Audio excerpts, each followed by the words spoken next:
recebendo aqui a doutora Maria Fernanda Guimarães. Bom dia, doutora. Bom dia, obrigada aí pela oportunidade. Bom dia, seja bem-vinda. Doutora é reumatologista. Você já ouviu falar gente que tem lúpus? Já vi só na novela, Tem uma outra síndrome também, doutora, como é que chama? Nome complicado, SJ o quê? Sjögren. Sjögren. Afeta mais mulheres, doutora? O lúpus, ele afeta, assim, primeiro é só diferenciar aí, porque a gente tem o lúpus cutâneo, que é o lúpus só de pele. Então, os pacientes têm algumas manchas e são características, às vezes mancha na região aqui da bochecha, que a gente chama de região malar. Então, pode ter o lúpus só restrito à pele, que é o lúpus cutâneo. E aí, quem cuida do lúpus cutâneo quando é isolado é o dermatologista. E o que a gente vai falar hoje é sobre o lúpus sistêmico, que pode ter manifestação de pele também, mas que pode atacar vários órgãos e sentidos, órgãos e sistemas. Na verdade, o lúpus, ele é mais comum em mulheres, e especialmente porque na época em que a mulher tem a menstruação regular aí, entre os 20 e 40 anos, mas pode acontecer em qualquer idade. O doutor é autoimune? É uma doença autoimune e, inclusive, ele é mais frequente nas mulheres por causa do hormônio feminino, o estrogênio.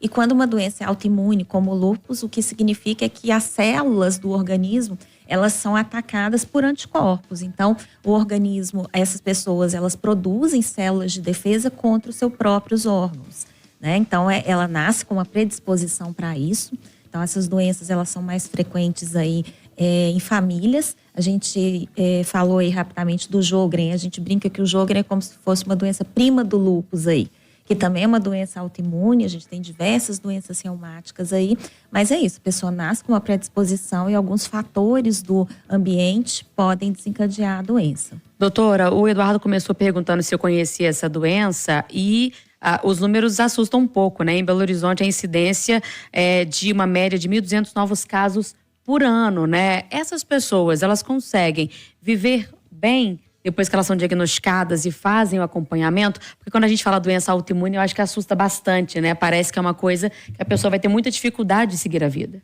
Sim, na verdade a gente precisa desmistificar aí, né? Por exemplo, a gente tem o hipotiroidismo, que é uma doença da tireoide, que as pessoas tomam hormônio, que também é uma doença muitas vezes autoimune. Então não é porque a doença é autoimune que vai ser grave, que a pessoa não vai conseguir levar uma vida normal.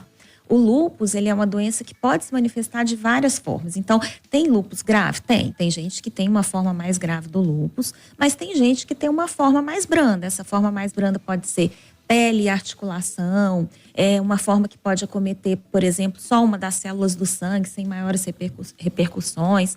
Então, vai variar. A doença, a gente não pode colocar tudo junto. Tem pacientes que são mais graves, mas tem pacientes que têm a doença leve, que acompanhados de forma adequada vão ter uma vida normal. Ninguém deve entrar em pânico, mas todo mundo, mediante a suspeita, tem que fazer um estudo de caso daqueles, porque pode ser grave. Pode ser grave. E o importante sobre o diagnóstico do lúpus é que não existe um exame que vá diagnosticar o lúpus. Então, as pessoas às vezes conhecem um exame que chama FAM, que nada mais é do que a dosagem de um anticorpo, mas a presença desse exame isoladamente não é diagnóstico de lúpus. Se a gente fizer esse exame na população toda, às vezes até 10% vai ter o FAM positivo e nunca vai ter lúpus. Então, o diagnóstico é feito pelo médico, reumatologista, e a gente soma sintomas e sinais para chegar a ele. É um tipo de doença que exige tratamento permanente ou na crise?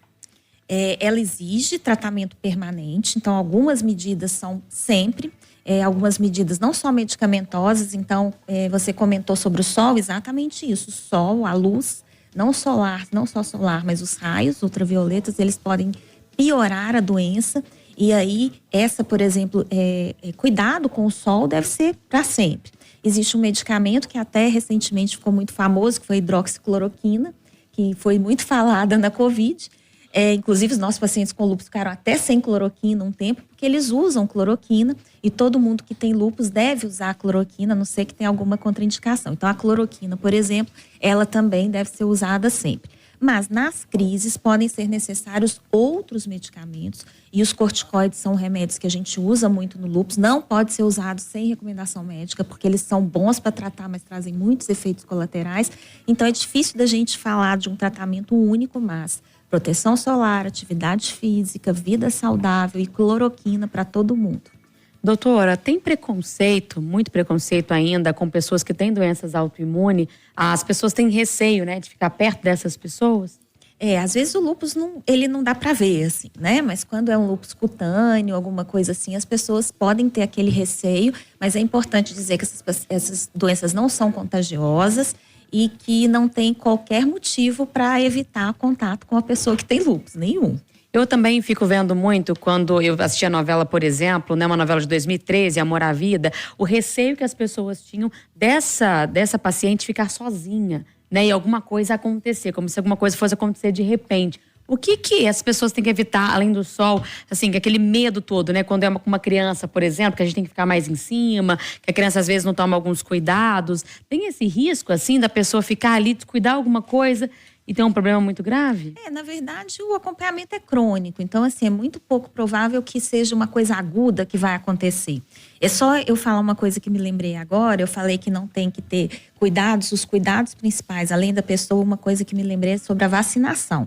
Esses pacientes, há muitos pacientes que têm doença autoimune, ao tomar o remédio para tratar a doença, acaba diminuindo a defesa. Então, a vacinação dos pacientes que têm lúpus, ela é essencial.